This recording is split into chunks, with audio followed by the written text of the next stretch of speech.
আজকের দিনটা আমার বাবার নাম দিয়ে শুরু হলো, অর্থাৎ ভোলে বাবার নাম দিয়ে। আপনারা জানেন দিনগুলো আমার যেভাবেই শুরু হোক, ক্লিপগুলো আমার কখনোই প্রথম থেকে নেওয়া হয় না। তবে আজকের ক্লিপটা কিন্তু আমার একটু প্রথম থেকেই নেওয়া হয়েছে। সকালে 7:30টার দিকের এই ক্লিপটা। সামনে যেহেতু আমাদের রাস, তাই রাসের প্যান্ডেল বাঁধা চলছে। আর এই যে দেখতে পাচ্ছেন আমি সাইকেল চালিয়ে কোথায় যাচ্ছি, সাইকেল চালিয়ে যাচ্ছি হচ্ছে আমি স্টেশনে। যেহেতু আমার বাড়ি থেকে স্টেশনটা খুব কাছে আপনারা জানেন, তো সেই হিসেবে আমার বোনকে ফোন করে বলেছিলাম যে সাইকেলটা স্টেশন থেকে নিয়ে যা। আমার বোন সাইকেলটা স্টেশন থেকে নিতে এসেছিলো। আজকে আমি যাচ্ছি একটু বর্ধমান। আমি একা যাচ্ছি না, সাথে একজন যাচ্ছে। সেটা কিন্তু আমার অবশ্যই হাজব্যান্ড না, সেটা হচ্ছে আমাদের একটা দিদি। দিদিটার নাম হচ্ছে পূজাদি। তো আমি আর পূজাদি মিলেই চলে যাচ্ছিলাম বর্ধমান। আমি ডাইরেক্ট থেকে ট্রেন ধরে চলে এসেছিলাম কাটোয়া, এবং কাটোয়া থেকে বর্ধমানে ট্রেন ধরেছিলাম। আর দিদির বাড়ি যেহেতু বর্ধমান লাইনেই, তো বর্ধমান লাইনে বনকাবাসী বা কার্জনা এরকম কোনো একটা, মানে আমি জানি না জায়গাটার নাম কি, সেই স্টেশন থেকেই দিদি উঠেছিল। তো তারপরে মনে হয় বনগাঁবাসী স্টেশন থেকেই উঠেছিল। আর এদিকে কাটোয়া থেকে বর্ধমান যাওয়ার পথে রাস্তাটা খুব সুন্দর আর খুবই ভালো, মানে একদম গ্রাম্য পরিবেশের একটা আবহাওয়া আছে। আর সেদিনকে আমরা তো ভেবেছিলাম বৃষ্টি হবে, ওই জন্য সত্যি কথা বলতে ছাতা টাতাও নেওয়া হয়েছিল, আমি নিয়েছিলাম। কিন্তু সেদিনের আকাশটা খুব সুন্দরই ছিল। যেহেতু বর্ধমান যাচ্ছি অনেকটা দূর, যদি বৃষ্টি বৃষ্টি পড়ে, ওই জন্য আমরা ছাতাটাও ক্যারি করেছিলাম। আর আমার ক্লিপটা যেহেতু আমি সকালেই বেরিয়েছি, তার জন্য ক্লিপটা আমার আজকে প্রথম থেকেই নেওয়া হয়েছে সকালে। এদিকে আমরা 10টার মধ্যে পৌঁছে গেছিলাম হচ্ছে বর্ধমান স্টেশনে। বর্ধমান স্টেশনে প্রচুর ভিড় ছিল। আর যেহেতু পুজো চলছে, একটা জগদ্ধাত্রী পুজো চলছিল তখন, তো সেই হিসেবেই মনে হয় সব স্টেশনে খুবই ভিড় ছিল, কারণ সবাই হয়তো ঠাকুর ঠাকুর দেখতে গেছে। বর্ধমান আসলে আমার একটা জিনিস সবথেকে বেশি ভালো লাগে, সেটা হচ্ছে এই আমাদের জাতীয় পতাকা এত সুন্দরভাবে উঠছিল। আর আকাশটা দেখুন কত সুন্দর লাগছে, মানে অসাধারণ লাগছিল। আমার তো খুব ভালো লাগছিলো। আমি একটা ক্লিপ নিয়ে নিয়েছি। এরপরে যেই উদ্দেশ্যে আমরা গেছিলাম সেটা আমাদের মানে কমপ্লিট করতে, মানে আমাদের কাজটা কমপ্লিট করতে 2 মিনিটও সময় লাগেনি, খুব তাড়াতাড়ি হয়ে গেছে। যেহেতু কাজটা তাড়াতাড়ি হয়ে গেছে, 2টোই ট্রেন আছে, তো আমরা চিন্তা করলাম যে এমনিতে তো সেভাবে বেরোনো হয় না, কোথাও বেরোই সেভাবে ঘোরাফেরা বা এরকম করে বেরোনো হয় না। তো ভাবলাম যে যাই একটু ঘুরে আসি। আর সেদিন ছিল শুক্রবার, আর শুক্রবারে হচ্ছে বর্ধমান নবাবহাটে একটা হাট বসে, তো সেই হাটে গেছিলাম। হাটে গিয়ে তো আমার পুরো চক্ষু একদম ছানাবড়া হয়ে গেছে, মানে অসাধারণ অসাধারণ জিনিসপত্র ছিল। আমি সত্যি কথা বলতে মানে একদম যদি খুব ভালো একটা মানে কি বলে ওটাকে, যদি আমি খুব ভালোভাবে বলি তাহলে আমার সত্যি শাড়িগুলো খুব পছন্দ হয়নি। বাট আদার্স যেগুলো ছিল টপ, তারপরে বাকি যে কুর্তি ফুর্তি ওগুলো ভালো লেগেছে, কিন্তু শাড়ির কোয়ালিটি আমার খুব একটা ভালো লাগেনি। আমার মেন উদ্দেশ্য ছিল আমি একটা শাড়িই নেব, কিন্তু যেহেতু আমার শাড়ি ভালো ভালো শাড়ি দেখেছিলাম, কিন্তু কোয়ালিটিগুলো আমার পছন্দ হয়নি বলে আমি শাড়ি নিইনি। তার জন্য আমি একটা চুড়িদারের পিস নিয়েছিলাম আর 2টো টপ নিয়েছিলাম। যেহেতু আমি বিয়ের আগে জিন্স পরতাম, বিয়ের পর জিন্স পরাটা ছেড়েই দিয়েছিলাম। রিসেন্টলি আগের বার নভেম্বর থেকে আবার জিন্স পরাটা শুরু করেছি। তো টপ আমার বিয়ের আগে যা ছিল আমি কিছুই আনিনি, সব আমার বোনই পরে। তো আমার কাছে সেভাবে টপ ছিল না, ওই জন্য আমি 2টো টপ নিয়েছি। আর নবাবহাটের পাশেই ছিল 108 শিব মন্দির। তো আমাদের ট্রেন একটু লেট ছিল, যেহেতু আমরা 2টো ট্রেন ধরবো না, 4টে ট্রেন ধরবো, তাই আমরা 108 মন্দিরে ঢুকেছিলাম। 108 মন্দিরে ঢুকে রেস্ট নিয়ে তারপরে আবার একটুখানি মুখ টুক ধুয়ে ওখানে জুতো রাখার জায়গা আছে, ব্যাগ রাখার জায়গা আছে, যেরকম প্রত্যেকটা মন্দিরে থাকে একটা ব্যবস্থা থাকে। তো সেই সব করেই আমরা মন্দিরে ঢুকেছিলাম। আর মন্দিরে প্রথম একটা মন্দিরে পুজো দিচ্ছিল, দেখলাম। আমার মন্দিরটা খুবই ভালো লেগেছে।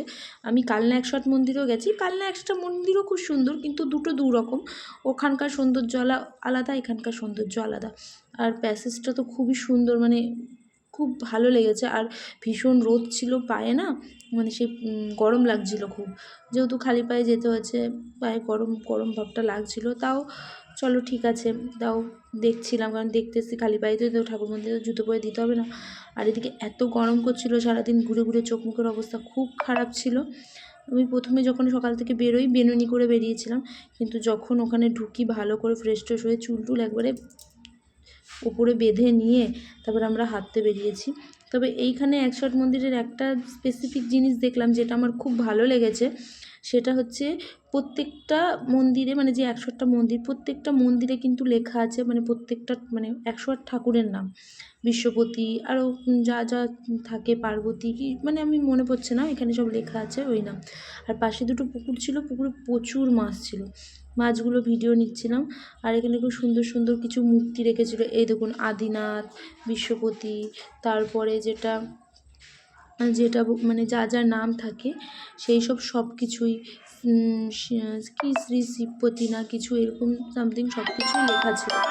এরপর তো অনেকক্ষণই আমরা দেখলাম, অনেক কিছু মানে পুরোটা ঘুরে দেখলাম, বেশ ভালোই লাগছিলো।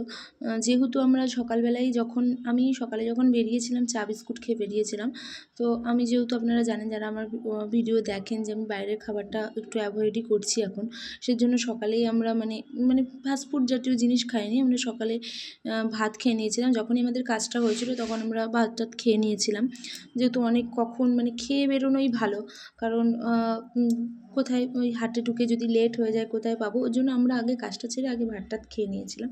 ভাত টাত খেয়েই তারপরে আস্তে আস্তে আমরা ঘোরাফেরা করলাম। এখানে আমিও একটুখানি ক্যাট মেরে ছবি তুলে নিচ্ছিলাম। সেদিন বেশ ভালোই লাগছিলো, অনেক দিন পরে একটু ঘুরতে গেছি, মাইন্ডটাও ফ্রেশ হয়ে গেছে, কাজও হয়েছে। ওই যে আমাদের বাঙালিদের একটাই কথাই আছে না, রদ দেখাও হলো কলা বেচাও হলো, সো ব্যাপারটা সেরকম হয়ে গেছে, মানে আমাদের কাজটাও হয়েছে আবার একটু ঘোরাফেরাও হয়েছে।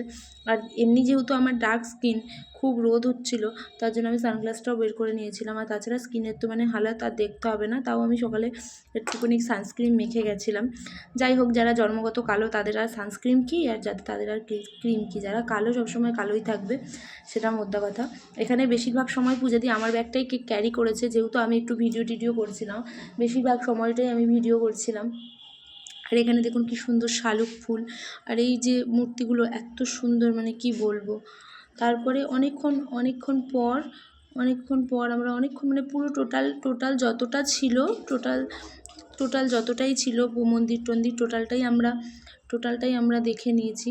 দেখছিলাম আস্তে আস্তে ঘুরে দেখছিলাম, আবার কাদের নামও লেখা আছে, মানে এইসব যতটা হয় আমরা দেখছিলাম, বেশ ভালোও লাগছিলো।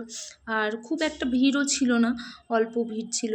আর যেহেতু একদম দুপুরের সময়, পুরো একদম পা পুরো তো একদম তেতে খাখা হয়ে যাচ্ছিলো একদম, তবু পা বাঁচিয়ে যাচ্ছিলাম, এই জন্য আমার ক্লিপটা এরকম হয়ে গেছে মধ্যখানে। আর পূজা দিয়েও যাচ্ছিলো, পূজা দিয়ে আমরা সবাই মিলেই দেখছিলাম। এবার আমাদের যেহেতু 3টে বেজে গেছে, চারটের আমাদের ট্রেনটা ধরতে হবে, ওই জন্য আমরা দুজন আবার কী করলাম, একটু তাড়াতাড়ি দেখাটা কমপ্লিট করলাম। এটা লাস্টের দিকের মুহূর্ত ছিল, মূর্তিগুলো ভীষণ ভালো লাগছিলো বলে আমি কিছু ক্লিপ তুলে নিই। যেহেতু মূর্তিগুলো আমি যে বলেছি আমি 108 মন্দির দেখেছি এর আগেও, কালনারটা দেখেছি কিন্তু বর্ধমানেরটা দেখিনি, কিন্তু বর্ধমানেরটা দেখে আমার খুবই ভালো লাগছিলো। এরপরে কিছুক্ষণ পর আমি আর পূজা দিয়ে একটুখানি একটা ফাঁকা জায়গায় ছাওয়া জায়গা দেখে বসেছিলাম, বসে একটু ক্লিপ নিয়ে নিচ্ছিলাম। যাই হোক, এইভাবে তো আগে অনেক জায়গায় অনেকজনের সাথেই ঘুরতে গেছি, কিন্তু পূজাদির সাথেই প্রথম গেছিলাম, তাই বেশ ভালোই লাগছিলো। আর হচ্ছে আমরা এরপর খুব খিদে পেয়েছিলো, কী খাবো, যেহেতু আমি বাইরের খাবার কিছু খাবো না, মানে আটা ময়দার কিছু খাবোই না, এর জন্য আমরা ধোসা খুঁজছিলাম যে কোথাও ধোসা পাওয়া যায় নাকি। এরপর আমি আর পূজাদি একটা ধোসা খেয়ে নিলাম। তারপর খাওয়া দাওয়ার পর একটু কেনাকাটিও করেছিলাম, কেনাকাটি করার পর আমরা কজন মিলে ট্রেনে আমরা লেডিসেই চেপেছিলাম। আর আমি লাস্টের দিকে আমার খুব ক্লান্ত লাগছিলো, আমার সত্যি কথা বলতে ট্রেনে বসে আমার শুধু ঘুমই পায়। আমি ওই জন্য সবসময় মুখে মানে আমি ব্যাগে মাস্ক ক্যারি করি, কারণ আমি ঘুমালে আমার মুখটা হাঁ হয়ে যায়, ওই জন্য আমি মাস্ক নিয়ে গেছিলাম। আর যাতে আমার ঘুম পাচ্ছিলো, আমি শুধু মানে পাচ্ছিলাম না, ফাঁকা পাচ্ছিলাম না যে কখন আমি ঘুমাবো। আর এই দেখুন বাচ্চাটাকে দেখুন কি সুন্দর, বাচ্চাটা হচ্ছে বাইরের দিক দিয়ে হয়তো নতুন ট্রেনে উঠেছে, ওই জন্য বাইরের দিক দিয়ে দৃশ্যগুলো দেখছিলো। এরপরে